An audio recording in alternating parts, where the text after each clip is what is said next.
নবী এই দুনিয়া ছেড়ে চলে গেলেন, সেই দিন দুপুরবেলা জোহরের ওয়াক্তের আজান দেওয়ার জন্য হযরত বেলাল মসজিদের মিম্বারে উঠলেন। যখন তিনি উচ্চারণ করলেন আশহাদু আন্না মুহাম্মাদান, তখনই তিনি কান্নায় ভেঙে পড়লেন এবং আজান সম্পূর্ণ না করতে পেরে মসজিদের মিম্বার থেকে নেমে গেলেন। এরপর তিনি কান্না করতে করতে বললেন, নবীজি দুনিয়া থেকে চলে যাওয়ার ঘটনায় তিনি এতটাই ব্যথা পেয়েছিলেন যে তিনি বললেন, আমি আর কখনো আজান দেব না। যখন আসরের ওয়াক্ত হয়ে গেল, তখন সাহাবাগণ ব্যতিব্যস্ত হয়ে গেল, বেলালকে কে বলবে আজান দেওয়ার জন্য?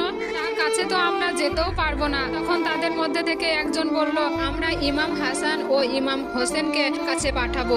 সেই দুই অবুঝ বালক হযরত বেলালকে গিয়ে বললেন, এতদিন আপনি আমাদের নানাজানের জন্য আজান দিতেন, আজকে আমাদের জন্য আজান দিন। হযরত বেলাল চোখের পানি ছেড়ে বললেন, আমার জান কুরবান আপনাদের জন্য শাহজাদা। আমি প্রতিজ্ঞা করেছিলাম আমি আর আজান দিব না, কিন্তু আমি আজ থেকে আবার আজান দিব। সুবহান।